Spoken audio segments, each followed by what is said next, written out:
वीतराग सर्वज्ञ अरिहंत महाप्रभु का यह पवित्र दिन शासन जयवंत हो, जयवंत हो जगत कल्याणी जिनवाणी,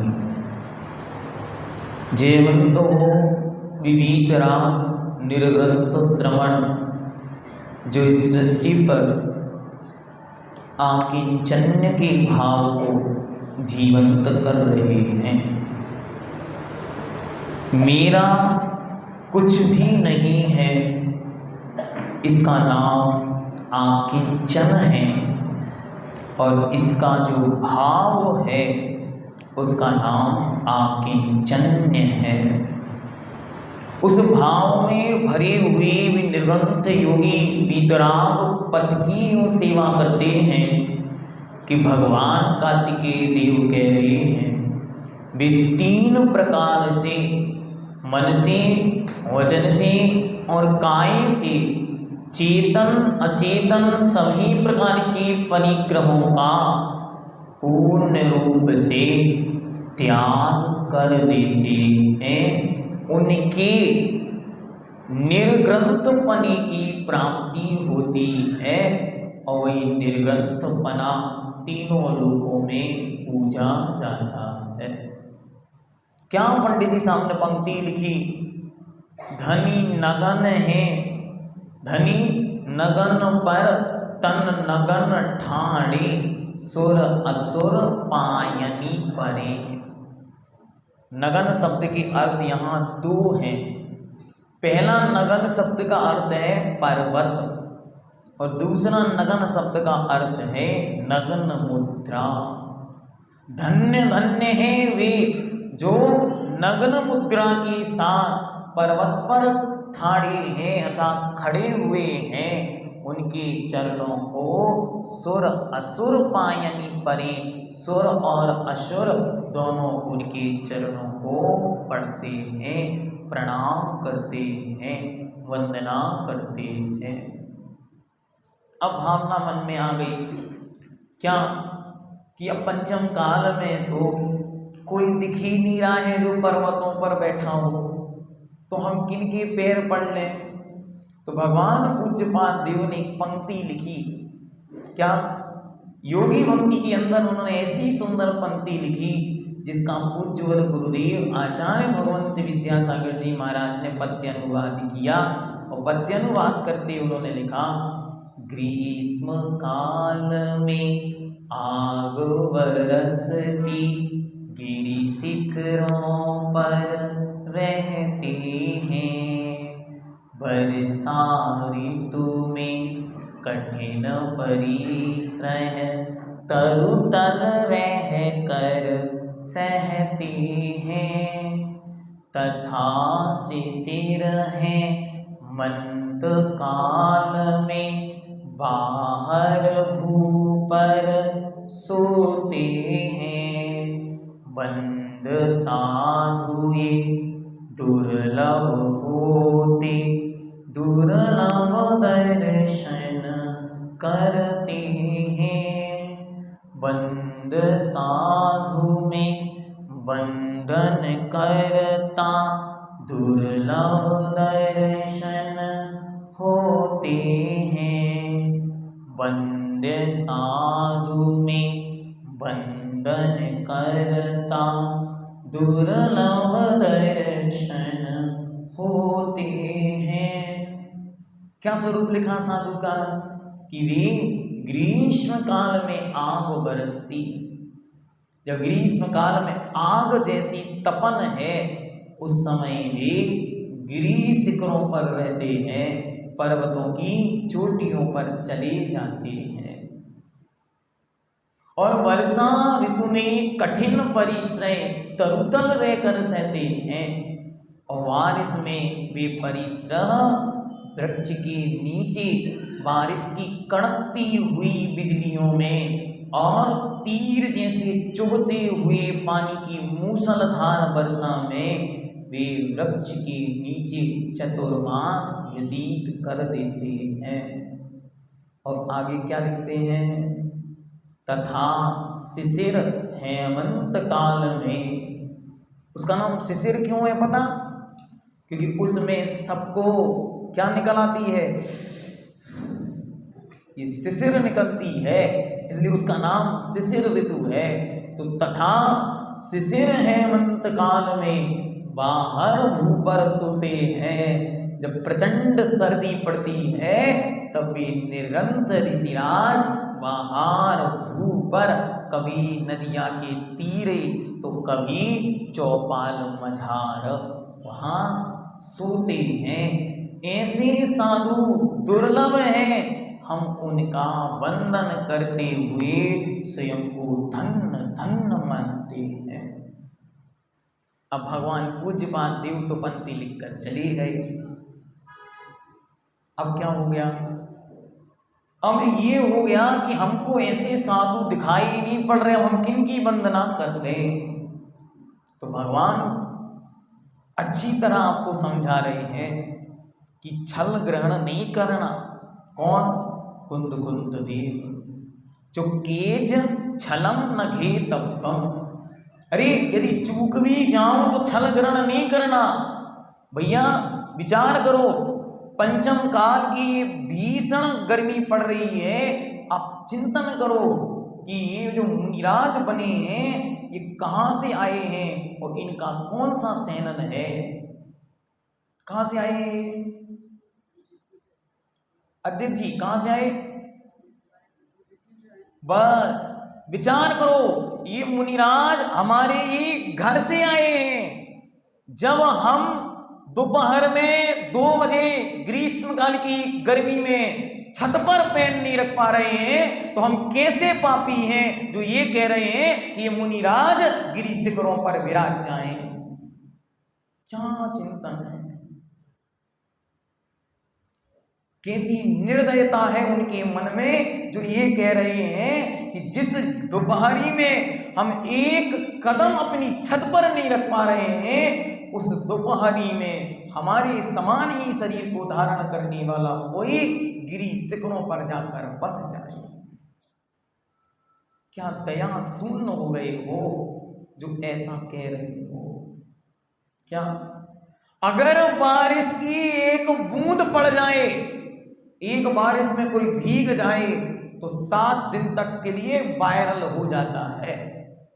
हार्दिक कहाँ हो? ठीक हो? क्या कह रहे हैं? अगर बारिश में भीग जाए तो 7 दिन के लिए जुकाम हो जाता है। उस शरीर के जीव ये चाह रहे हैं कि वे निर्ग्रंथ मुनिराज 4 महीने जंगल में व्यतीत कर लें। दया नहीं आती ऐसे वचन बोलने के पहले। क्या अरे कहीं बाहर से जा रहे हो और सर्दी कानों में से प्रवेश कर जाए तो महीने भर शरीर का कफ नहीं सुखा पाते हो। ऐसे शरीर के धारण करने वाले कह रहे हैं कि जब शिशिर काल पड़े तो मुनिराज कहां सोए?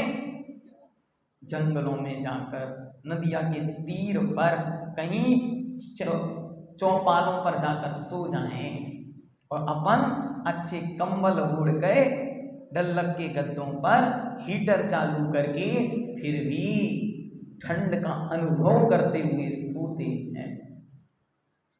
इसलिए मार्ग को अवरुद्ध नहीं करना है।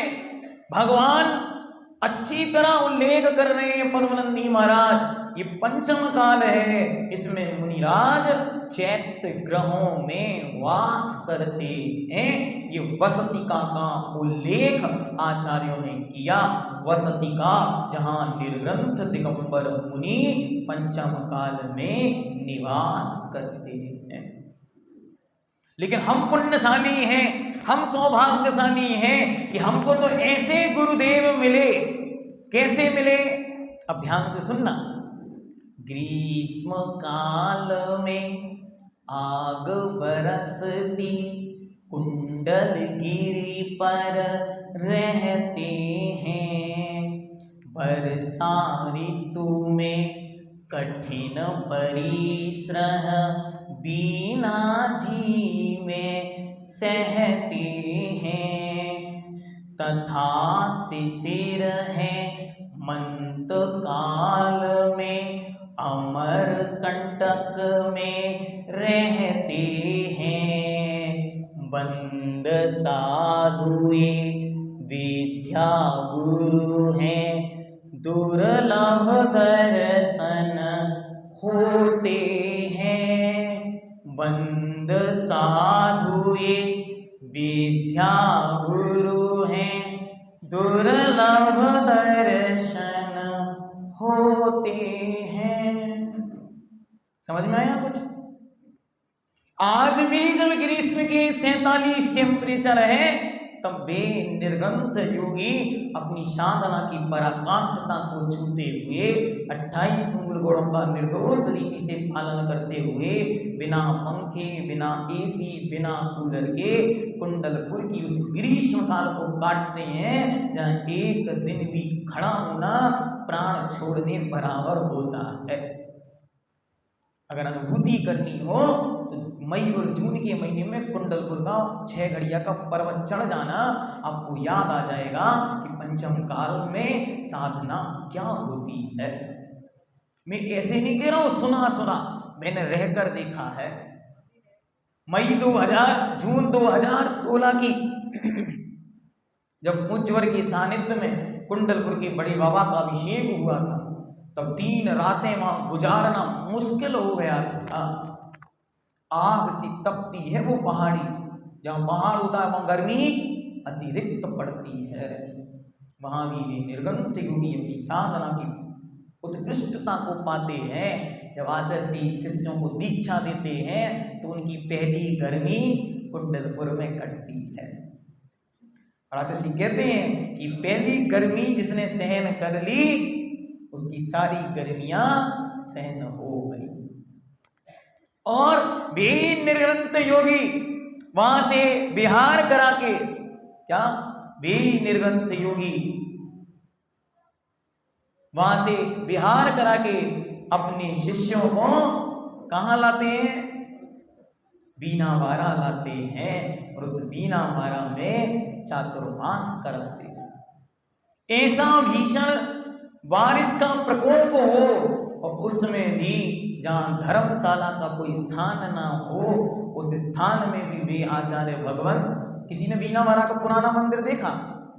शांतिनाथ भगवान जहां विराजे थे वहां पीछे दोनों तरफ ये टीन सेट में देलान बनी थी, उस देलान में भी अपना चातुर्मास व्यतीत करते थे।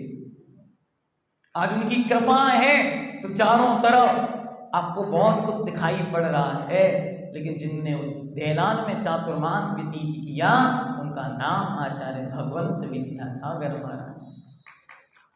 और वे अपने शिष्यों को मोक्ष मार्ग की राही, जब सर्दी का समय शुरू होता है तो वे अमरकंटक की ओर चले जाते हैं। अमरकंटक मतलब हिल स्टेशन, जहां की सर्दी ऐसी है कि कपड़े पहनने वाले भी कांटों का अनुभव करते हैं। उस सर्दी में वे वीतराग मुद्रा के धारी विचरण करते हैं।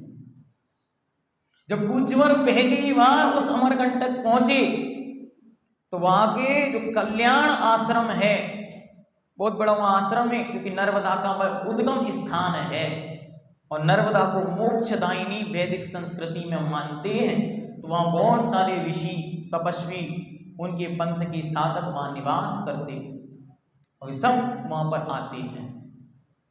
विसारे के सारे साधकों ने जब देखा कि यहां निर्गंत मुद्राधारी कोई आ रहा है तो उन्होंने अपनी सभा में कहा, आ तो रहे हैं, टिक नहीं पाएंगे। क्या कहा? आ तो रहे हैं, टिक नहीं पाएंगे। क्यों? हम कपड़े ओढ़कर, कम्बल ओढ़कर, चिलम और तमाकू लगा करके भी अपनी सर्दी नहीं मिटा पा रहे हैं, और जे शरीर पर जिनकी एक धागा नहीं है, या करेंगे क्या? जब पूज्यवर वहां पहुंचे और लगभग 15 दिन व्यतीत हो गए और वे सुबह सुबह जब जंगल को निकलते तो सारा दंग रहकर आंखें देखते रह जाते कि ये क्या हो रहा है। उनसे रहा नहीं गया और उन्होंने अपने 2 शिष्यों को भेजा। उन्होंने कहा आप जाओ और देख के आओ ये लोग दिन भर करते क्या हैं, क्या क्या खाते, क्या क्या पीते, क्या ओढ़ते, क्या क्या सेकते, जाके देख के आओ। उनके 2 शिष्य वहां गए और सुबह से लेकर शाम तक वो देखते रहे क्या क्या करते हैं। जब रात होने लगी तो उनकी जिज्ञासा और बढ़ने लगी। क्यों? दिन से ठंडी रात होती है, तो रात में वे टीन सेट पे ऊपर वहां खिड़की के यहाँ खड़े हो गए और खड़े होकर देखते हैं कि अब देखते हैं रात में क्या क्या करते हैं। उन्होंने देखा एक लकड़ी का पाटा है, उस पाटे पर न चटाई है, न गद्दा है, न कंबल है। ये क्या करेंगे इस पे? न सिगड़ी है, न हीटर है, न लाइट है, ये क्या करेंगे? उन्होंने देखा उस लकड़ी के प्लेन पाटे पर आकर वे इस धरती के भगवान पंचम युग के महर्षि राज आचार्य भगवंत विद्यासागर महाराज लेट गए हैं। वे देखते ही वहां नतमस्तक हो गए और यह नतमस्तक होकर उन्होंने कहा अब पूरी रात देखना है कि करते क्या है। और वे टकटकी लगाए देखते रहे, देखते देखते वे दंग रह गए। और जब सुबह हुई तो भावर होते भाग कर अपने गुरु के पास गए और उन्हें सारी कथा वहां सुना दी।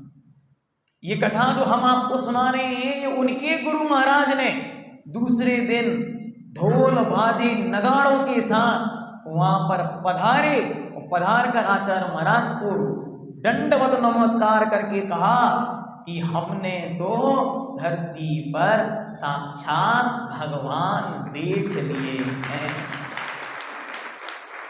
और जब उनको माइक मिला तो माइक में उन्होंने बोला दुनिया में 2 साधनाएं ऐसी हैं जो कोई नहीं कर सकता, मात्र निर्ग्रंथ दिगंबर मुनि ही कर सकते हैं। हमारी संप्रदाय में अनेक संप्रदाय हैं, अनेक प्रकार के साधक हैं, अनेकों साधनाएं करते हैं, लेकिन 2 साधनाएं उनके बस की नहीं। पहली है कि इस लॉन्च की साधना और दूसरी है हर स्थिति में, हर परिस्थिति में, हर किसी के सामने निर्ग्रंथ मुद्रा धारण कर निर्विकार बने रहना। ये किसी के बस की बात नहीं। इसलिए हम सौभाग्यशाली हैं, पुण्यशाली हैं, धन्य भाग्य हैं, अहोभाग्य हैं कि ऐसे निर्ग्रंथ दिगंबर ऋषिराज और उनकी पवित्र निर्दोष परंपरा हमारी आंखों के सामने विद्यमान है।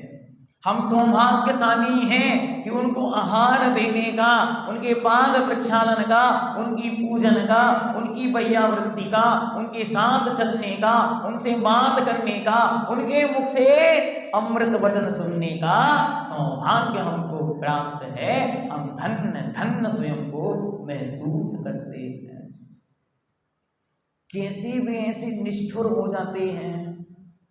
क्या वे निर्ग्रंथ योगी इतने कड़क कैसे हो जाते हैं? क्या है ऐसी शक्ति? लोग पूछते हैं कि इनको क्या खिला दिया? क्या कि 20 वर्ष का बालक, 20 वर्ष का युवा सारी समाज के बीच नग्न मुद्रा में खड़ा है। अजैन लोग पूछते हैं क्यों भैया इनको कौन सी दवाई खिला दी? इनको कोई इंजेक्शन लगवा दिया क्या जो इनके मन का विकार मिट गया? तब भगवान कुंद कुंद देव के चरणों से एक धारा बहती है जो हर एक निर्ग्रंथ मुनि के हृदय में बसती है। भगवान कुंद कुंद देव कहते हैं कि एक ये गाथा है, ये गाथा एक बार इसे अपने मुख में रख लो और टॉफी की तरह इसे चबाते चले जाओ, तुम्हारा सारा संसार मिटता चला जाएगा।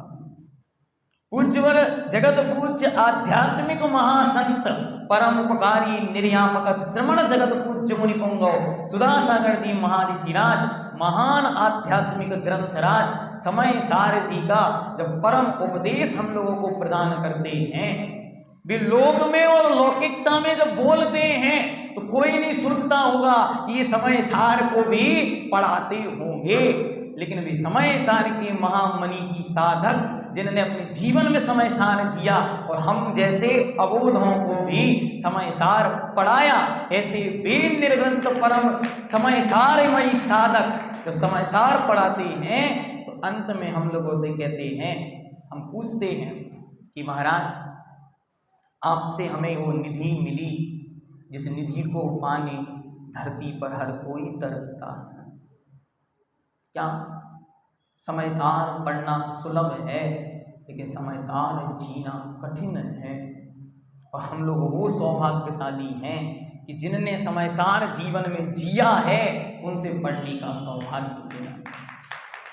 क्या एक बार एक विद्वान आचार्य जी के चरणों में पहुंचे, उनके चरणों में जाकर कहते हैं कि महाराज बड़े अभिमान में गर्व में भरकर मैंने 100 बार समय सार पढ़ा।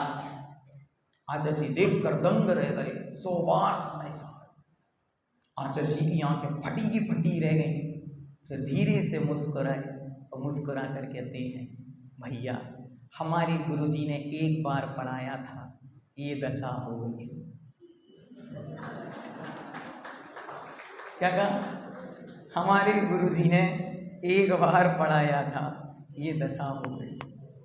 जिसने समय सार की अनुभूतियों में डूबा है वो निर्ग्रंथ योगी महामुनि निर्यामक श्रवण मुनि पुंगव सुधाशंकर जी महाराज के दिव्य मुख से इन कानों को जब समय सार सुनने मिलता है तो हम हाथ जोड़कर कहते हैं, महाराज आपका उपकार है, 3 वर्ष तक आपने ये परम अमृत हमें दिया। ये वो महान अमृत है जिसकी एक पृष्ठ जिसको मिल गया वो जीवन को धन्य धन्य मानता है। अरे धन्य धन्य वे श्रीमद रायचंद जिनको एक बार वो ग्रंथ देखने को मिला था, उन्होंने ऐसे भरकर रत्न उसके हाथ में डाल दिए और उसने कहा, अरे सेठ जी ये क्या कर रहे हो?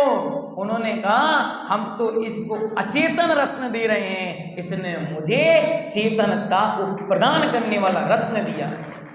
उस समय सार का मां अमृत जब उन गुरु महाराज के मुख से मिलता है तो हम पूछते हैं कि भगवान अब हम क्या चुकाएं इसके बदले।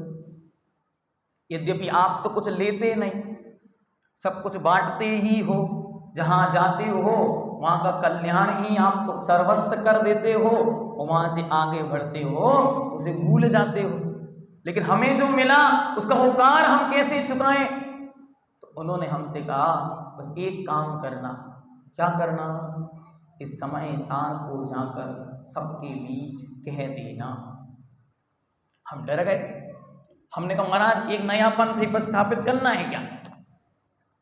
अगर हम जाके और समय सार पढ़ाएंगे तो लोग कहेंगे कि ये क्या कर रहे हो आप? तो मैंने कहा महाराज ये तो बड़ा कठिन काम हो जाएगा। महाराज ने कहा नहीं, समय सार भी संसार की देशना का विषय बनेगा। कब बनेगा? जब प्राथमिक उत्थान को प्राप्त होकर वो ऊंचाइयों पर पहुंच जाएगा तब उसी समय सार का उपदेश भी देना होगा। इसलिए हमने 8 दिन अच्छी तरह मजबूत किया, आपको बहुत कुछ समझाया। अब समय सार सुनिए। क्यों? उनका आदेश है जिनने हमें दिया था, और ये भगवान गुंद गुंद की देशना है जबकि कल्याण का मार्ग है। आज हम आध्यात्म की उस परम अनुभूति के एक अंश को स्पर्श करने का मात्र भाव करेंगे कि मैं कैसा हूं। उज्ज्वल ने इसको गाथा को देते हुए कहा था कि जब जीवन में डिप्रेशन आ जाए, जब जीवन पतन की ओर चला जाए, जब ऐसा लगे कि मेरा सब कुछ लुट गया है, जब ऐसा लगे कि मेरे पास कुछ नहीं बचा है, जब ऐसा लगे कि मेरा सब कुछ छीन लिया गया है, जब मुझे ऐसा लगे कि अब मैं जीवन में कुछ नहीं कर सकता, जब जीवन में ऐसा लगे कि आज का दिन बस अंतिम है, अब मैं आत्महत्या कर लूं, तो इस गाथा को 9 बार बस पढ़ लेना, तुम्हारी सारी समस्याएं मिट जाएंगी। गाथा को पढ़ लेने से नहीं, गाथा के मर्म को स्पर्श कर लेने से सब बाधाएं समाप्त हो जाएंगी। ऐसी अमृतमयी गाथा अब हम आपको प्रदान कर रहे हैं। तो सबसे पहले सब हाथ जोड़कर भगवान कुंद कुंद देव को यहीं से प्रणाम करेंगे। और उस विद्या को साक्षात जिन्होंने जीवन में धारण किया, ऐसे आचार्य भगवंत विद्यासागर जी महर्षिराज को यहीं से प्रणाम करेंगे। और उनकी भी परम पूत जिन्होंने सृष्टि को आध्यात्म का अमृत बतलाने के लिए हजारों सरस्वती पुत्र पैदा किए, ऐसे आचार्य भगवंत गुरुदेव विद्यासागर जी महर्षिराज के परमोपकारी महातपोमार्तंड मिथ्यात्व भंजक आध्यात्म शिरोमणि परम पूज्य निर्यापक श्रमण मुनिपुंगव सुधासागर जी महाराज को यहीं से प्रणाम करते हुए सभी लोग आपस में एक दूसरे को टच नहीं करते हुए और अपने हाथों पर हाथ रखकर बस गाथा के आनंद को लेंगे। जो कहा जाए उसे महसूस करेंगे। आप आंखें बंद करना चाहें तो बंद करें, खोलना चाहें तो खोल सकते हैं, पर महसूस किसे करना है? जो मैं हूँ उसे महसूस करना है। जिसे पहले कहा गया था कि जो दर्पण में दिखता है वो मैं नहीं हूँ, जो देख रहा है उसकी अनुभूति करना है। ठीक है, चलते हैं। भगवान कुंद देव कहते हैं, हे आत्मा, तू कैसा है? तू कौन है? तेरा क्या है? अरे विचार तो करो। अरे आध्यात्म की गहराई में डूब कर देखो तो कभी। क्या कहते हैं? अहमेको खलु शुद्धो दंशनानमयी वो सदा रूवी न वियद्धि मज्ज किंचवी अन्नं परमाणुमेत्तं पी।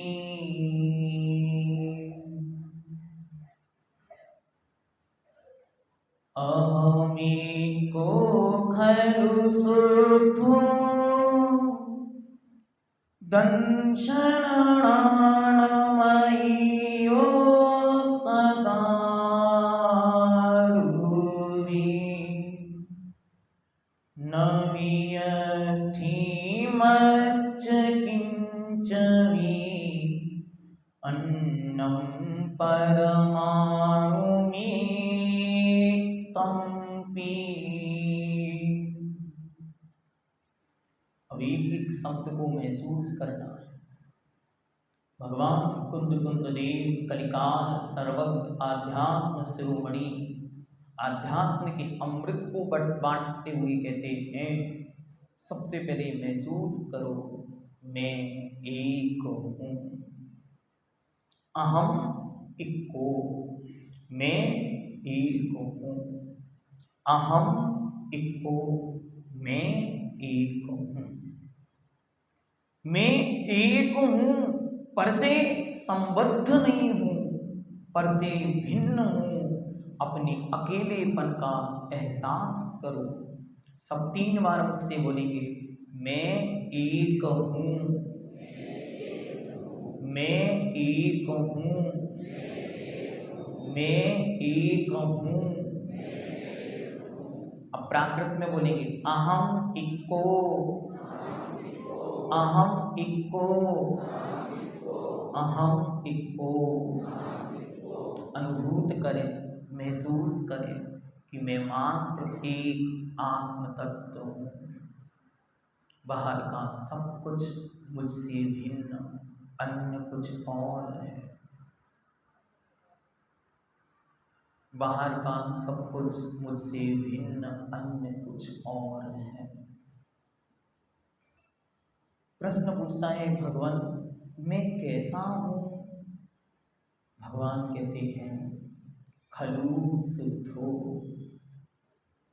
मैं निश्चय से शुद्ध हूँ। मैं निश्चय से शुद्ध हूँ। मैं निश्चय से शुद्ध हूँ।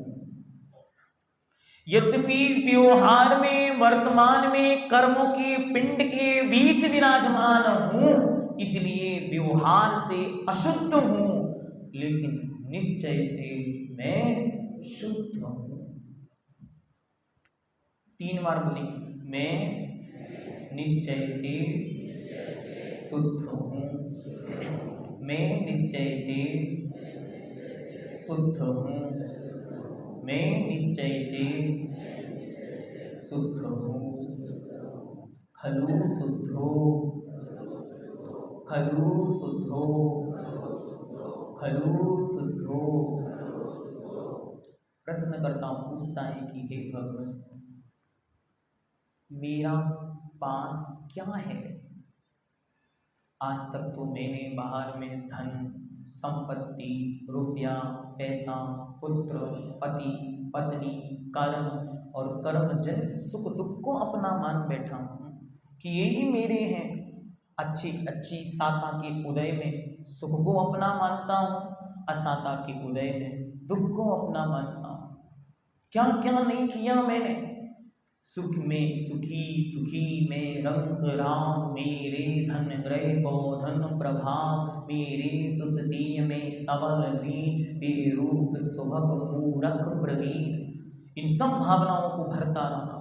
हे भगवान, आप दया करके ये बतला दो, मेरा क्या है, मेरे पास क्या है, मुझ में क्या है। भगवान बुद्धदेव कहते हैं, अहमिको खलु शुद्धो दंसन प्राण मयीयो। दंसन प्राण मयीयो, दंसन प्राण मयीयो।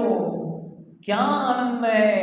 अरे बाकी सबको भूल जाओ, मैं किसी का करने वाला नहीं हूँ, मैं किसी को भोगने वाला नहीं हूँ, मैं किसी को देने वाला नहीं हूँ, मैं तो मात्र जानने और देखने वाला हूँ।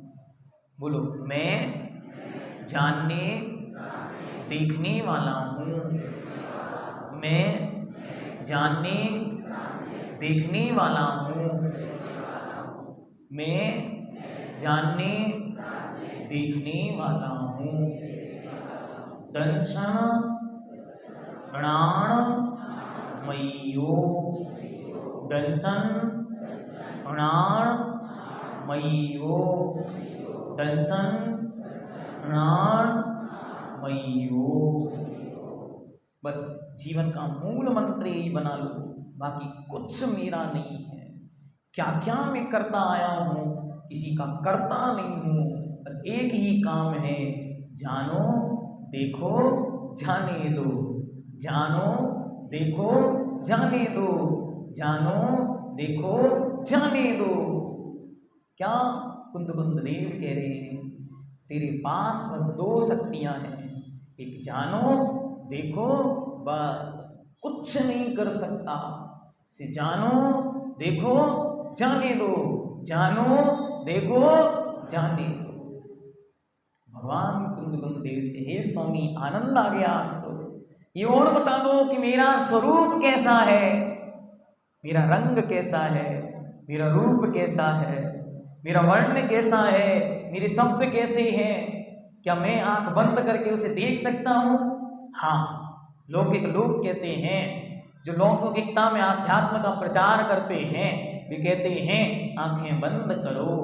और आंखें बंद करने के बाद जो कुछ चमक रहा है, नीला पीला हरा गुलाबी, उसका नाम आत्मा है। बस यही है उनकी मिथ्या धारणा। क्यों? क्योंकि भगवान कुंद देव कह रहे हैं, सदा अरूपी। मैं कैसा हूं? मैं सदा अरूपी हूं। ना मुझ में स्पर्श है, न रस है, न गंध है, न वर्ण है। मेरा कोई कलर नहीं है, मेरा कोई रूप नहीं है, मेरा कोई रंग नहीं है, मुझ में कोई शब्द नहीं है। मैं इन सबसे भिन्न आत्म तत्व हूँ, जो अरूपी है, जिसमें न स्पर्श है, न रस है, न गंध है, न वर्ण है, न लिंग है, न सेनन है, न संस्थान है, न कोई पहचान है। मैं इन सबसे भिन्न आत्म तत्व हूँ।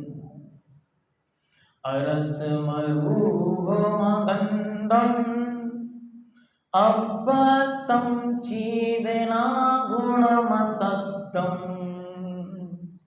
जान अलिक कहणम जीवमणि टिट्ठ संठाणम। एक को बोलो, मैं अरस हूं, मतलब मेरा कोई रस नहीं है। मैं अगंध हूं, मुझ में कोई गंध नहीं है। अरस मरूवम मगंधम, मैं अरस हूं, मैं अरूपी हूं।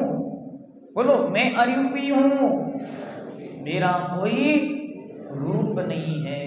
मैं चेतना वाला हूं, मुझ में कोई शब्द नहीं है। मेरा कोई लिंग नहीं है, मेरे कोई पहचान का चिन्ह नहीं है। मेरा कोई सहनन नहीं है, मेरा कोई आकार नहीं है। अरे मैं ऐसा हूं, क्या अद्भुत आनंद है। जब भगवान कुंद कुंद देव ने अनुभूति कराई, वो झूम उठा, वो नाच उठा, वो गा उठा। वो गा कर कहता है कि भगवान, इस अनुभूति को मैं अपने पति को बतला के आ जाऊं, मैं इस अनुभूति को अपने पिता को बतला के आ जाऊं। भगवान कहते ठहर जा, गलती मत कर। क्यों? तीनों लोकों में, तीनों कालों में एक परमाणु मात्र भी तेरा नहीं है। कहां भटक गया? रुको, वापस चलो। कहां चलो? कुंद कुंद देव के चरणों में। वो कह रहे हैं, अहमिको खलु शुद्धो दंशनान्मय्यो सदा रूवी। नबी अत्थि मज्ज किंचवी अन्नम परमाणु मित्तम पी। नबी नहीं है, नहीं, अत्थि नहीं है, मज्ज मेरा, किंच भी, किंचित मात्र भी, अन्नम अन्न, परमाणु मित्तम पी, परमाणु मात्र भी। क्या कर रहे हो? बार बार अनुभूति करो इसकी। मेरा कुछ भी नहीं है, परमाणु मात्र भी, परमाणु मात्र भी। मेरा कुछ भी नहीं है, परमाणु मात्र भी। मेरा कुछ भी नहीं है। इसे अनुभूति का विषय बनाओ, वहां आनंद आएगा। भगवान गुरुभद्र महाराज ग्रंथराज आत्मानुशासन में लिखते हैं कि सृष्टि पर कोई सबसे बड़ी साधना है तो उसका नाम है अकिंचन्य स्वरूपो हम। मैं अकिंचन्य हूं, किंचित मात्र भी मेरा नहीं है, एक परमाणु मात्र भी मेरा नहीं है। एक कर्मों का पिंड भी यही छूट जाने वाला है। और बाहर में दिखने वाले स्त्री, पुत्र, पत्नी, बेटे, बच्चे, बच्चियां, घर, भाई, बहन, महल, दुकान और डिग्रियां, उपाधियां और सब कुछ यही छूट जाने वाला है। मेरे साथ रंच मात्र भी कुछ जाने वाला नहीं, कुछ भी मेरा नहीं। क्यों मर रहा था, आत्महत्या कर रहा था? क्योंकि उसे लग रहा था अब दुनिया के लोग क्या कहेंगे। क्यों जा रहा था? क्योंकि वो ये नहीं जानता था मैं अकेला हूं, अहम इक्को, यहां कोई मेरा नहीं है। जिसको जो सोचना है वो सोचे, जिसे जो कहना है वो कहे। अहम इक्को, मैं एक हूं। किस बात का भय है? भय है अशुद्धि का, डर है पापों का, डर है दोषों का। अरे मैं तो शुद्ध हूं, बाहर की सब अशुद्धियां यहीं छोड़ दो तो मैं निश्चय से शुद्ध हूं। अरे डर है इस दुनिया में कर्तापन का, मैंने इसके लिए कुछ नहीं कर पाया, ये क्या कहेगा, मैंने इसका इतना कर दिया, और ये पूछता नहीं है। एक कर्तापन हावी होकर बैठा है। भगवान कुंद कुंद देव कहते इसे निकाल कर फेंक दो, क्योंकि तुम तो केवल जानते और देखते हो, तुम करते कुछ नहीं हो, तुम कुछ कर सकते नहीं हो। और आगे डर है रंग का, रूप का, कलर का, अपीयरेंस का और सुंदरता का। कहीं कोई लूट ना ले जाए, कहीं कोई कुछ कहना दे। कितनी लोग हीनता में जी रहे हैं केवल रूप, रंग, वर्ण, शब्द, आवाज इनके कारण। तो कुछ लोग इन्हीं के कारण मद में जी रहे हैं। तो भगवान कुंद देव कह रहे हैं ना हीनता लाना, ना अहंकार लाना, क्योंकि ये कुछ भी तुम्हारा नहीं है। तुम तो सदा अरूपी, तुम तो हमेशा अरूपी हो। यद्यपि कर्म पिंड लगे हैं तब तक संसारी दशा में कैसे हो, रूपवान हो, लेकिन तुम स्वभाव से अरूपी हो। भय है संसार का, कैसा भय कि संसार में हमारा घर है, मकान है, दुकान है, व्यापार है, रातों रात चौपड़ हो गया, अब क्या करें। कोई बीमार हो गया क्या करें, कोई मर गया तो कौन सहारा देगा। भगवान कुंद देव कह रहे हैं स्वाधीन हो जाओ, आज संकल्प ले लो। इस सृष्टि में एक मैं अकेला मेरा हूं, मेरा यहां कुछ भी नहीं। क्या एक रंच मात्र भी मेरा नहीं। इसकी तो रोज एक माला फेरो। किसकी? नवियर्थी मज्ज किंचवी अन्नम परमाणु मित्तम की।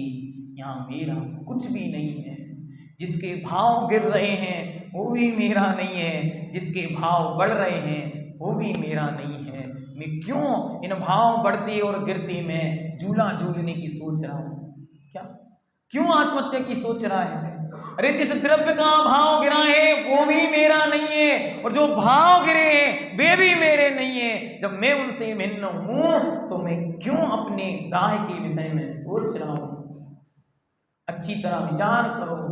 मार्कशीट पर चढ़े नंबर हमारा भविष्य निर्धारित नहीं कर सकते, क्योंकि भविष्य का निर्धारण योग्यता करती है, नंबर नहीं करती। इसलिए अपनी योग्यताओं को विकसित करो। इन नंबरों में उलझकर आत्महत्या का संकल्प मत करो। और हे माताओं, हे पिता, ध्यान से सुनो। कभी अपने बच्चों को कुछ नंबर के पीछे दूसरों से तुलना करके, दूसरों के नंबर बताकर, दूसरों की पोजीशन दिखाकर हीनता का अनुभव मत कराओ।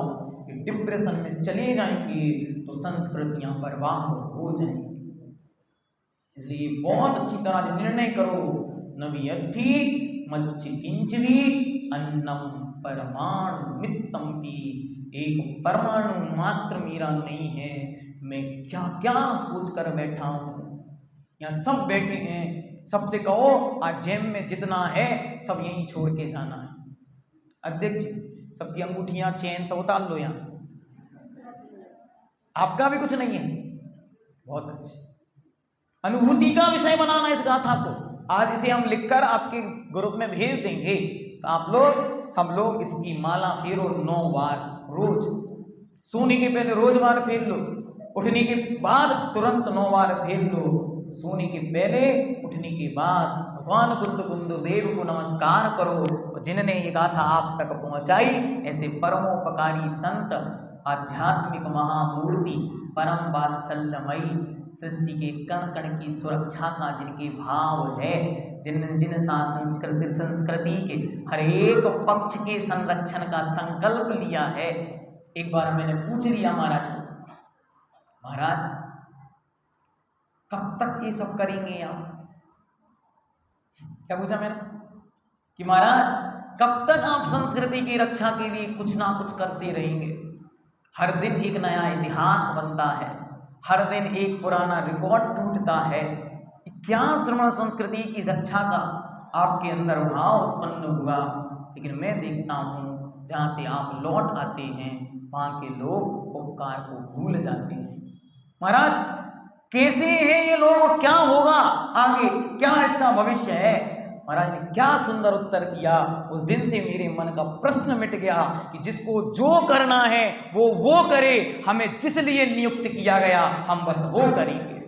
क्या उत्तर दिया उन्होंने? उत्तर दिया कि भैया तुम्हारे सामने दीप जल रहा है, क्या तुम्हारे सामने दीप जलना है और तुम जिंदा हो, तो क्या करोगे?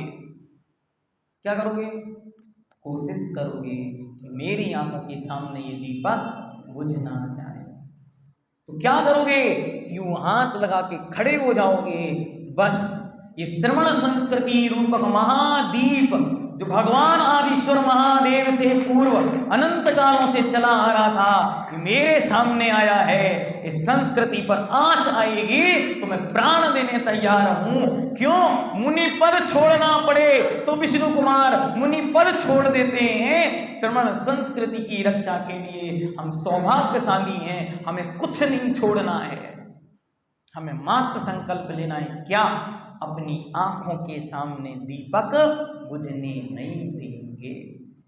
महाराज ने कहा जब तक ताकत है, जब तक इस देह में प्राण है, तब तक ये हाथ दीपक की रक्षा के लिए लगे रहेंगे। ऐसा संकल्प लेकर जो एक एक कदम सिद्धालय की ओर बढ़ा रहे हैं, और उनका एक एक कदम एक नया तीर्थ बनता चला जा रहा है।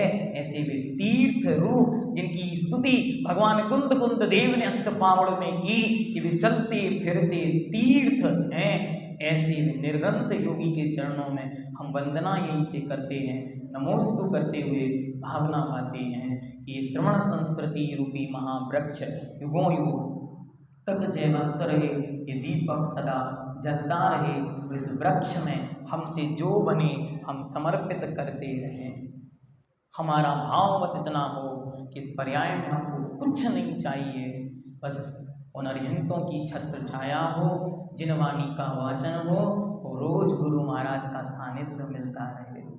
हमारा धन बस इसलिए हो कि अरिहंत भगवान की धारा करते रहें, उन्हें अर्घ चढ़ाते रहें, जिनवाणी सुनते रहें, और गुरु महाराज के हाथों पर ग्रास रखते रहें। बस इतना सा जीवन हो, घटती जान घटाइए, तृष्णा कम हो जाए, इसका नाम आकिंचन्य धर्म है। परम आध्यात्म हमने आपके सामने आज परोसा।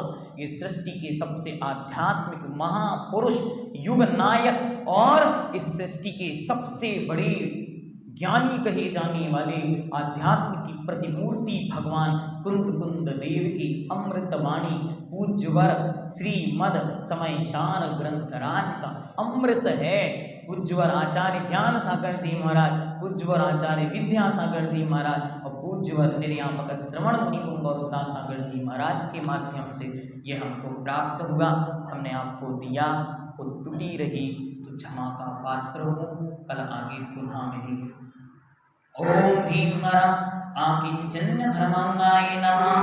ओम ह्रीं उत्तम आकिंचन्य धर्मांगाय नमः। ओम ह्रीं उत्तम आकिंचन्य धर्मांगाय नमः। ओम ह्रीं उत्तम आकिंचन्य धर्मांगाय नमः। ओम ह्रीं उत्तम आकिंचन्य धर्मांगाय नमः। ओम ह्रीं उत्तम आकिंचन्य धर्मांगाय नमो नमः। ओम ह्रीं अरहं कमलपुरुः परम ब्रह्मणे उत्तम आकिंचन्य धर्मांगाय नमो नमः। उत्तम आकिंचन्य धर्म की, आकिंचन्य स्वरूप वीतराग मुद्राधारी आचार्य देव श्री कुंद महाराज की, आध्यात्म श्रोमणी श्रीमद आचार्य विद्यासागर जी महाराज की, आध्यात्मिक संत परम पूज्य निर्यापक श्रवण मुनि पुंगव श्री सुधा सागर जी महाराज की।